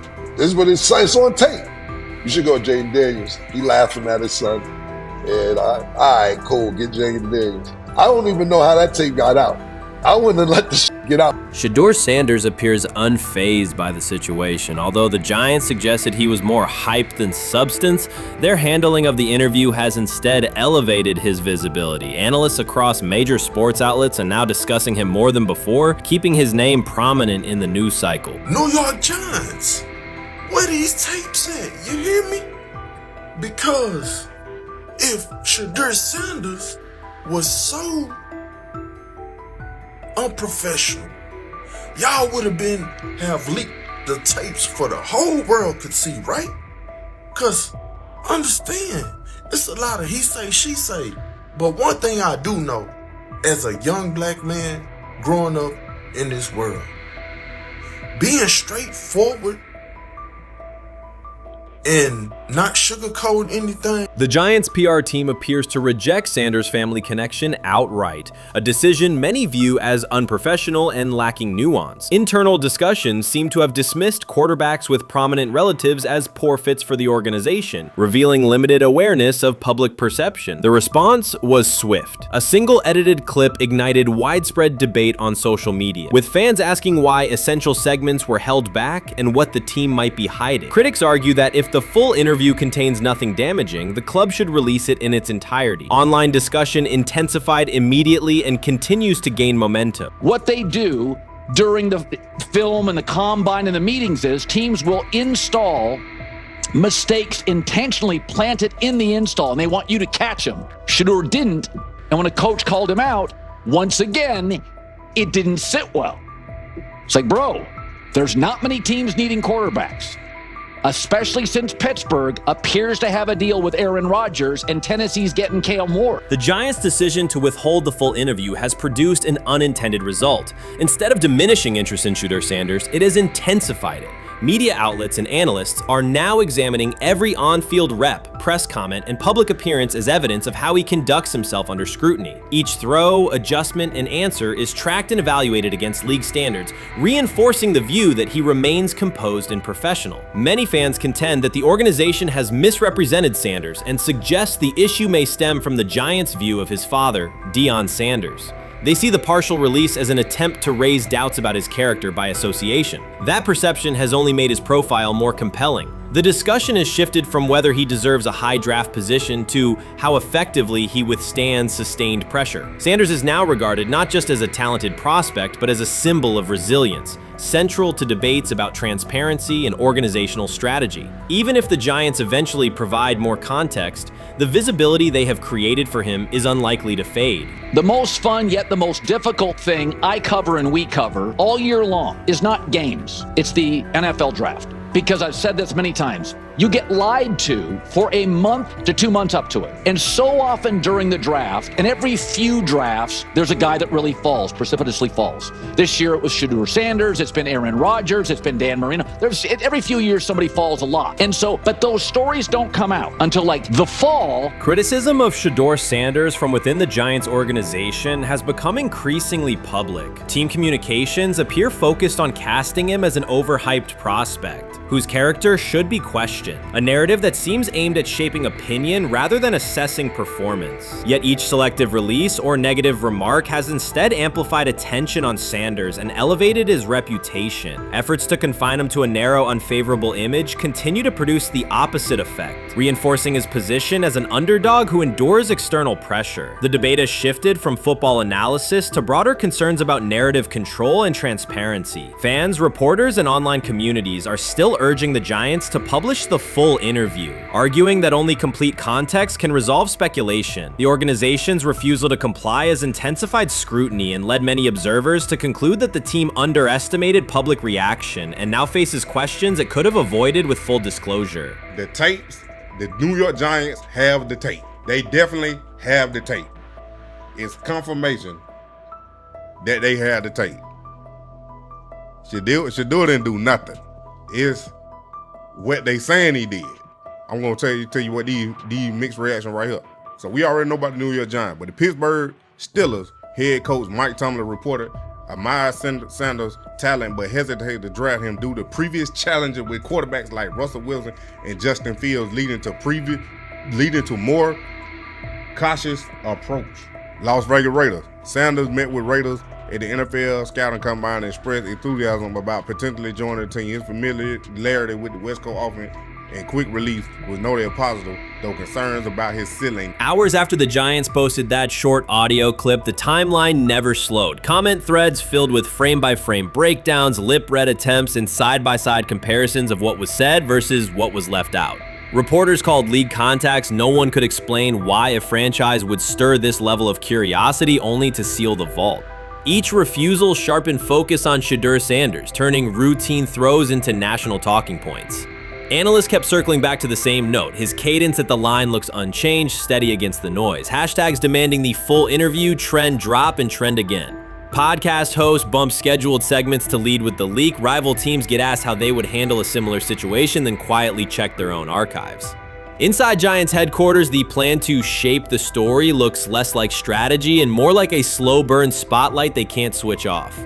And now every preseason snap, every media availability, every stray sideline camera angle gets fed into a loop that asks, what are they still hiding? The file remains locked. Curiosity keeps compounding. Until someone presses upload or steps to a podium and explains the redactions, the subject drifts away from depth charts and play design, fixing instead on secrecy, control, and the risk of underestimating how fast attention turns pressure into permanence. Momentum isn't fading, it keeps recalibrating, louder, impossible to mute. How you feeling? I'm getting there. You see what I got on, right? That's why I was asking how you help for. Yeah, I'm getting there. See? Brian, what did they have to do? I had blood clots. Okay. And they amputated, you know. But I work with it. Man. Yeah, I'm amputated. So I get that work done a couple times a day. Keep the blood circulating, blood flowing, but it's a new normal.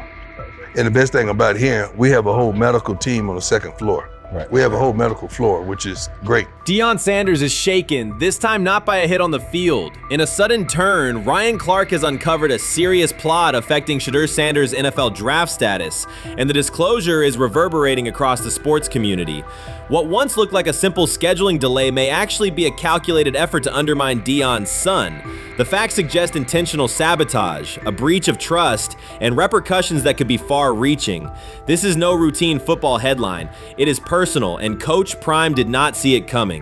The sports world loves to celebrate underdogs, yet it often takes even greater pleasure in tearing down rising stars. Deion Sanders is witnessing that cycle now, not from the sidelines as Coach Prime, but as a father. The lights in Boulder remain bright, the cameras keep rolling, and Sanders still wears his gold watches, sunglasses, and natural swagger. Still, behind that familiar smile is a man carrying deep pain as criticism aimed at his son mounts daily. How much of that is opening press conference saying, okay, we are family, saying that he was sent to do certain things? Do you feel like people got attached to that, or it just was the fact that prime time is at Jackson State? It's prime time. If my son plays cornerback, I want him to be around, in my opinion, the best cornerback ever to touch the field. That's right.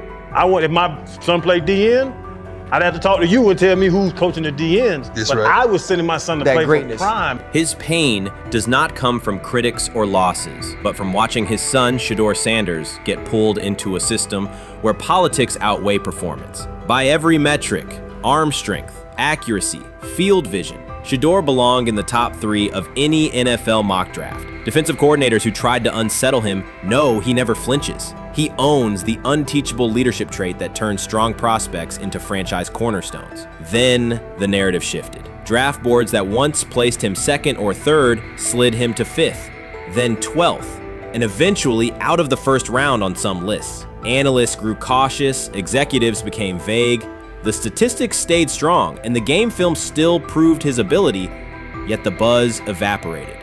The abrupt silence felt deliberate and wrong. Former NFL safety and respected analyst Ryan Clark then delivered an unfiltered disclosure, not on a scheduled TV segment, but in an unscripted comment. He stated plainly that influential figures inside the league were not overlooking Shedeur Sanders. They were actively holding him back.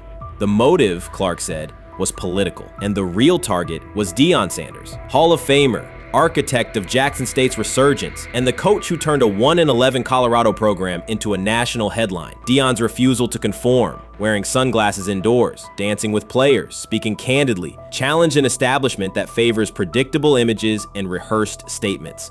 According to Clark, that resistance to tradition was not forgotten.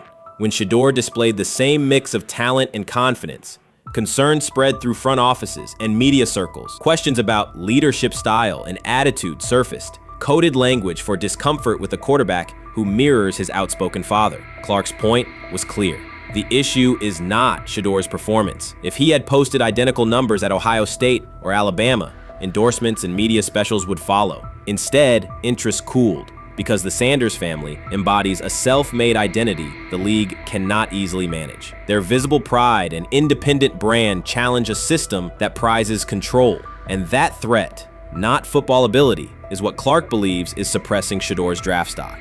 Many observers declared Deion Sanders was finished. They argued that his public style attracted unnecessary attention, that his health had deteriorated too far, and that his coaching career was approaching an abrupt conclusion. They misread his resolve. When speculation intensified, Sanders did not schedule a press conference or issue a formal statement. Instead, he released a short video recorded at his Texas home, walking alongside recording artist Lil Wayne. The footage established 2 facts. Although Sanders still walks with a limp, he remains active, and he intends to return to the sideline.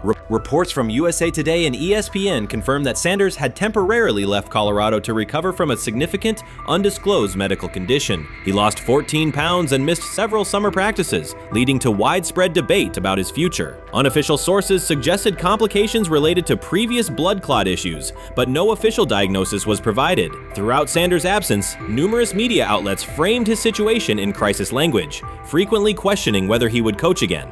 By comparison, when coaches such as Lincoln Riley paused their duties for health or family reasons, coverage emphasized understanding and patience, an imbalance that reflects a common difference in how high-profile black coaches are treated. Sanders' silence was not a retreat, it was a period of recovery. During rehabilitation, he relied on family, faith, and trusted colleagues, yet stayed connected to his program through brief online updates. The video with Lil Wayne demonstrated that he retained strong support from influential friends, countering narratives that portrayed him as isolated or on the verge of retirement. The visual evidence showed that his setback is temporary, and that he remains determined to lead Colorado into the forthcoming season. Since accepting the Colorado position, Sanders has dramatically elevated the program's national standing. He first drew national attention to Jackson State and the broader HBCU football landscape, then moved to Boulder and transformed a one-win team into a central storyline in college athletics. His approach, combining hip-hop culture, direct communication, and open expressions of faith, has challenged conventional expectations for head coach behavior. Each step forward has been met with heightened scrutiny. His time at Jackson State was labeled a publicity stunt, his departure for Colorado was framed as abandoning HBCU culture, and his social media presence has been cast as distraction from traditional coaching responsibility. Critics often magnify Sanders' missteps and question his motives, while comparable actions by other coaches receive neutral or sympathetic coverage. Showings of enthusiasm from Brett Favre and disciplinary intensity from Nick Saban are celebrated as competitive passion, yet Sanders' displays of confidence are frequently labeled arrogance. The discrepancy illustrates deeper biases rather than differences in performance. Sanders' success challenges entrenched expectations of how a college football leader should look, speak, and act, especially a black coach who refuses to downplay his identity.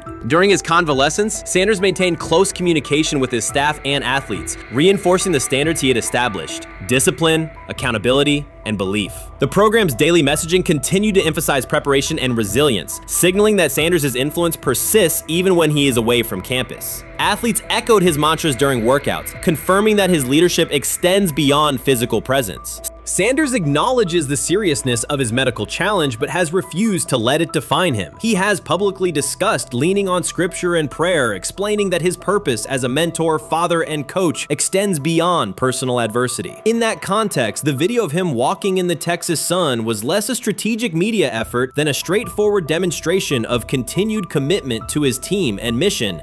Colorado still requires Sanders' vision. Prior to his arrival, attendance was low, national media attention was minimal, and recruiting momentum had stalled. Sanders' leadership brought renewed energy, authentic identity, and higher standards of accountability. Players who previously lacked representation in college football leadership found a coach who shares, affirms, and elevates their cultural background. Sanders supplements conventional coaching priorities, scheme, fundamentals, and execution with empowerment initiatives that cultivate self-confidence and authenticity. As preseason camp approaches, Sanders intends to resume full involvement, even if medical recovery remains ongoing. His presence is expected to restore on-site leadership, stabilize the locker room, and direct media coverage toward on-field progress. For Sanders, the objective extends beyond compiling wins. It includes completing a cultural transformation that expands how success and leadership are defined in modern college football. Those who predict his decline overlook the underlying traits, faith, perseverance, and purpose that have supported Sanders throughout his career.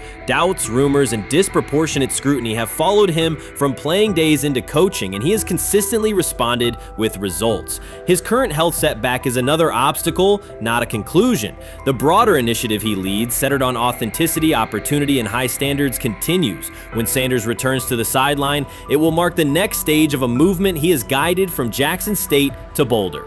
The recent period of quiet has been strategic rather than passive. Instead of defending himself in daily briefings, Sanders focused on rehabilitation, remote program oversight, and family support. Each brief social media message reinforced a consistent theme: faith and preparation.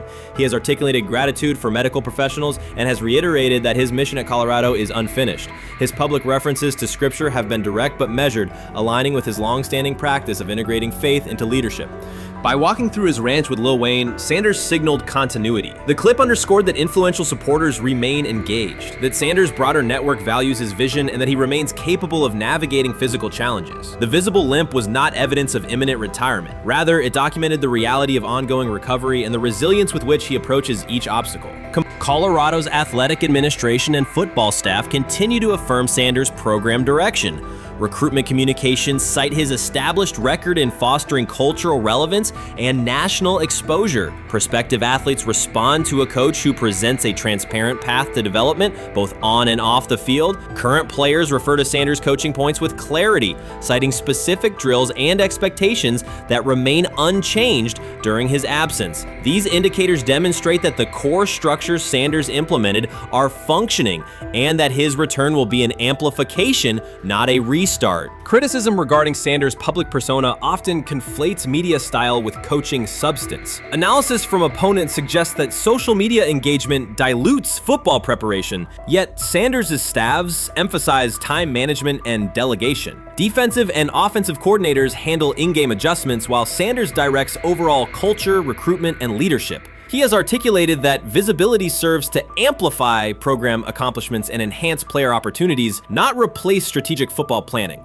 Some commentary has attempted to reframe Sanders' health issue as evidence that his coaching model is unsustainable. The argument ignores the documented health challenges faced by numerous coaches across levels of competition. For example, college coaches recovering from heart procedures or joint replacements have returned to successful seasons after appropriate medical clearance. Sanders' case follows a comparable trajectory. Medical complications require temporary separation, structured rehabilitation is prioritized, and a managed return is planned. Institutional medical protocols at Colorado dictate clearance requirements. Sanders will meet those before resuming full sideline duties. Colorado's players have expressed public confidence in Sanders' eventual return, citing regular virtual check-ins and continued accountability. Several athletes noted that positional meetings included recorded messages from Sanders reinforcing tactical goals and personal discipline. These details confirm that Sanders has remained actively engaged, albeit remotely, and that team culture remains aligned with his principles. Looking ahead, Colorado's schedule will attract national attention, both for on-field competitiveness and the storyline of Sanders' comeback. Analysts will evaluate how quickly he reestablishes day-to-day rhythm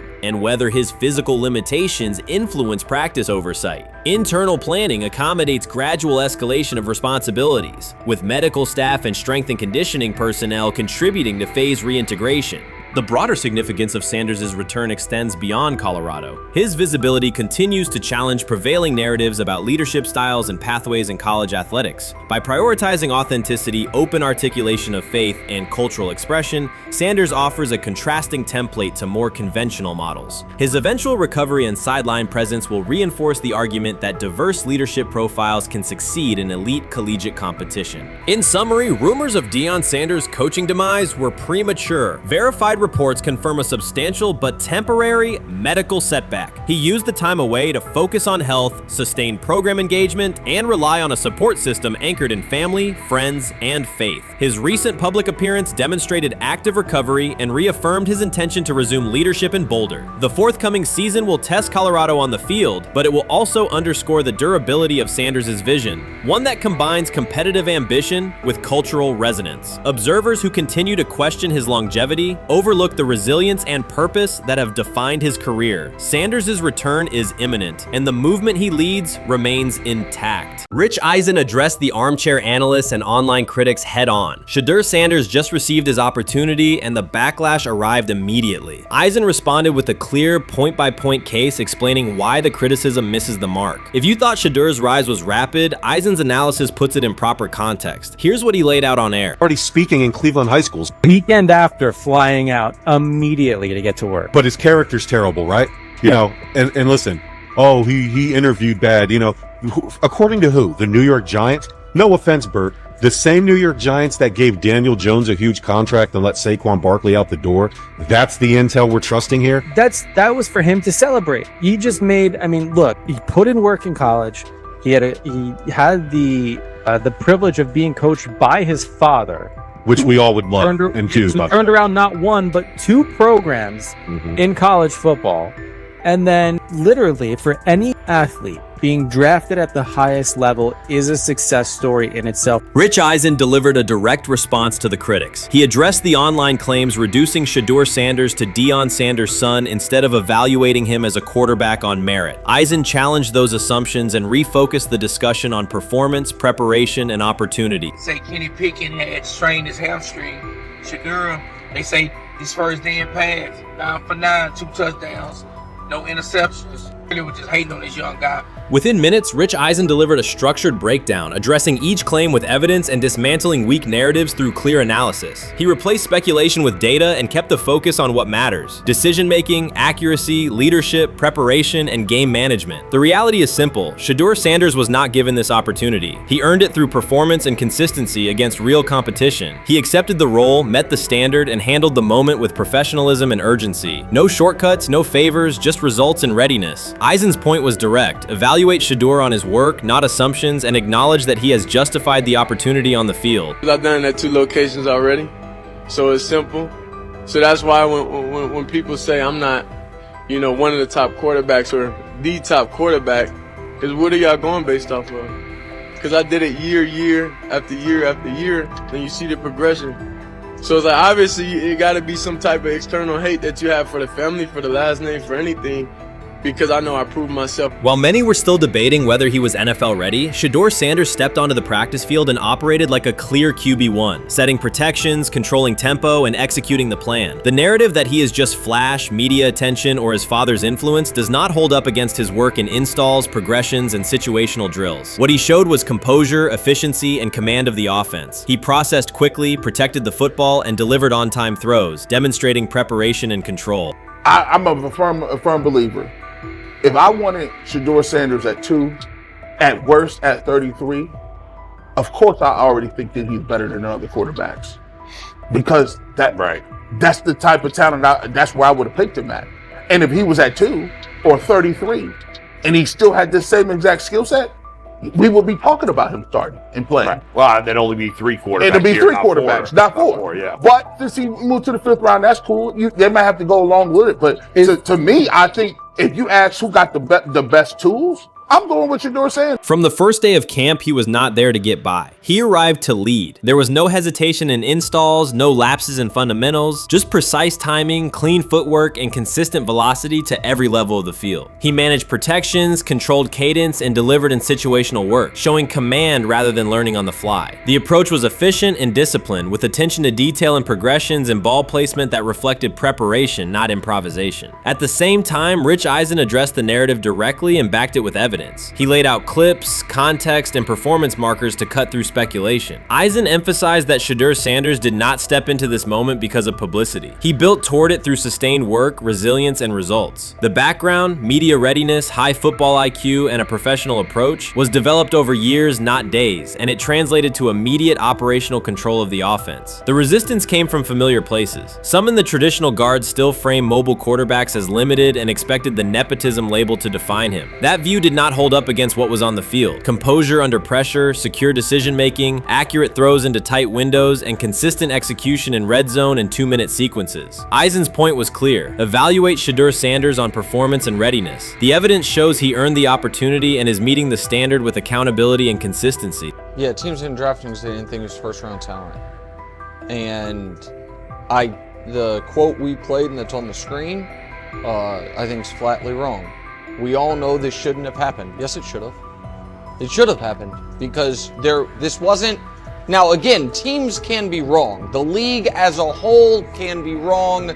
Hell, the Baltimore Ravens drafted a 25-year-old tight end before they drafted Lamar Jackson in the same draft. The die is not cast on who Shedeur Sanders. He stated it plainly. This is not a celebrity appearance. This is a quarterback with pocket presence, leadership, and decision-making that stands on its own. You either show it or you settle into a backup role. Shedeur Sanders is not auditioning. He is establishing himself as the starter. When the opportunity arrived, whether through injury, trade, or depth chart changes, Shedeur was prepared and delivered. He did not hesitate. He executed the offense and finished drives. As others tried to catch up to what they were seeing, Rich Eisen reinforced the same message he has been repeating: evaluate the work. Camp reports have been consistently positive, but the important shift is how the performance is being received. Casual attendees who came to observe left talking about Shedeur's command and poise. Detailed observers focused on his pre-snap reads, protection checks, and audibles, highlighting the mechanics, timing, and ball placement that support efficient, controlled play. You can't fire the owner because he can't fire himself.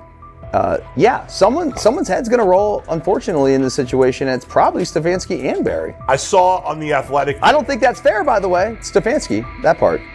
I agree. I was saying the other day on my podcast that Barry should be fired and I said I wouldn't fire Stefanski, but a couple of people made the point of saying, well, if you fire the GM, you got to give him a chance to hire his own coach, which is fair. That's true. So I would fire Berry. I would hire a new GM. If that GM thinks Kevin Stefanski's a good coach, wants to stick with him. The situation in Cleveland has escalated with the NFL. Sources indicate GM Andrew Berry is prepared to move on from head coach Kevin Stefanski if he refuses to elevate Shedeur Sanders. The Browns are weighing a major quarterback change. Leadership appears to be aligning behind Sanders and pushing for immediate action. This is a high-stakes decision about control and the team's direction. I think it's unfair for me to comment in I guess, maybe on behalf of the industry. All I can say is this, the time that we spent with Shedeur, and what he's done throughout his college career is impressive. He's an impressive young man. He's a really good quarterback. Sometimes, fit comes into play. And I'd also say this, there are 4 more rounds of the draft. And then maybe lastly, it's less about where you get picked and what you do after you get picked. That's really the most important thing. Getting to know him over the course of the spring, he has a ton of resolve. Andrew Berry appears to be at a breaking point. Pressure from fans and within the organization to play Shedeur Sanders is intensifying. Berry is pushing for a move towards Sanders, while head coach Kevin Stefanski remains cautious about altering the depth chart. The divide is clear. One side wants acceleration, the other a measured rollout. The organization is under heavy scrutiny, and the focus has shifted to when, not if, Sanders sees the field. Has the 4th highest odds of any head coach this season to be fired. He's clearly on the hot seat. It's been a discussion for really a couple years now, dating back to last season's 3-win season. And he's always had kind of hot and cold seasons. And now the sports books are saying he's 4th on the list. Number 1 is Mike McDaniel of the Miami Dolphins, Brian Dable of the Giants at 2, Shane Steichen at 3, and there is Kevin Stefanski plus 650 to be fired. This has moved beyond tension to outright stubbornness. Rather than elevating Shedeur Sanders, the staff has chosen Dillon Gabriel. The current depth chart looks less like a forward plan and more like resistance to change. Fans have been clear about who they expect to see, yet the organization keeps delaying. Every week without a real evaluation of Sanders slows development and blurs accountability. Cleveland is choosing a conservative approach when a decisive decision is needed, sending a message of uncertainty to both the locker room and the city. Now being the 3rd string quarterback for the Cleveland Browns, was that so much was made out of unbelievable. He actually made the team as the 3rd string quarterback. Like that was a big deal. Like that was somewhat of a surprise to a lot of people.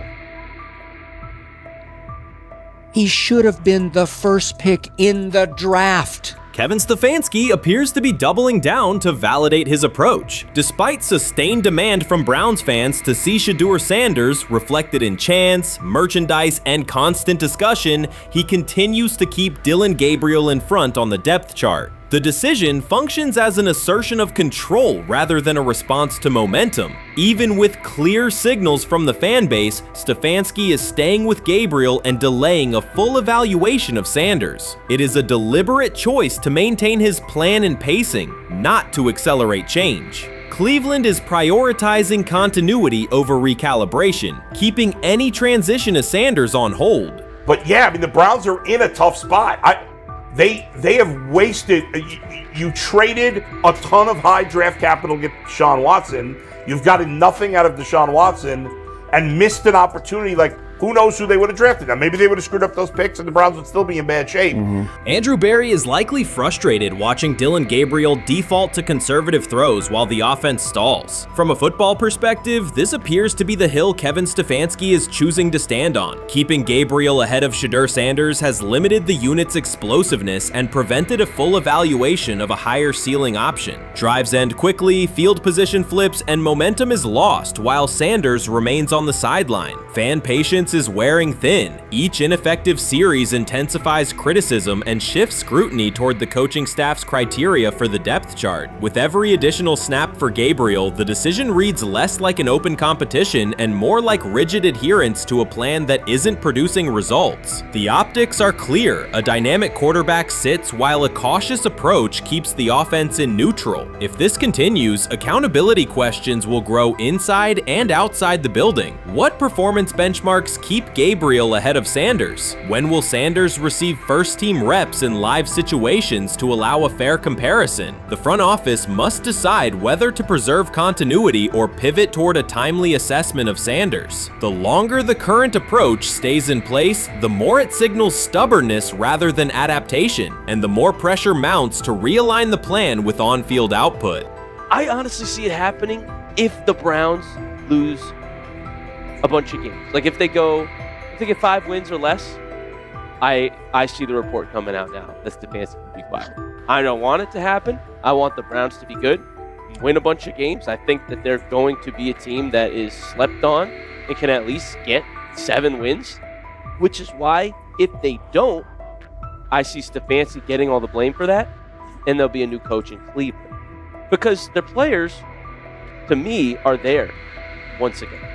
We've talked about the incredible rookie class. The approach in Cleveland lacks consistency. One week, Andrew Berry signals he wants Shedeur Sanders on the field. The next, Dillon Gabriel gets the reps and the plan stays conservative. Through it all, Kevin Stefanski shows limited urgency despite pressure on his job security. Fans are asking for an offense that can push the ball, change field position, and produce points. Instead, the unit leans on short throws and cautious sequencing. Gabriel's play keeps the ceiling low and momentum static, while a full evaluation of Sanders is postponed. The result is growing frustration and a clear disconnect between the front office, coaching staff, and expectations in the stadium.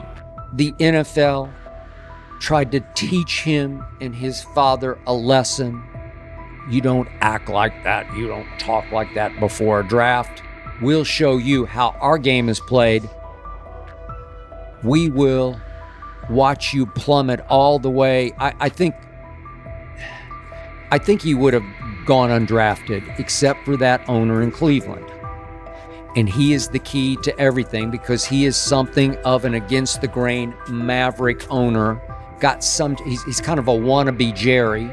Fan speculation is growing. Some believe Kevin Stefanski lacks confidence in Shedeur Sanders. Others think he's prioritizing Dillon Gabriel for reasons unrelated to performance. A more extreme view claims Stefanski is manipulating outcomes to secure a buyout. Whatever the motive, the risk is clear. This approach is straining his relationship with GM Andrew Berry and alienating the fan base. Pressure is rising, Berry's patience is running out, and supporters have shifted from requests to demands. If the current plan continues, calls for a change in quarterback and accountability will intensify.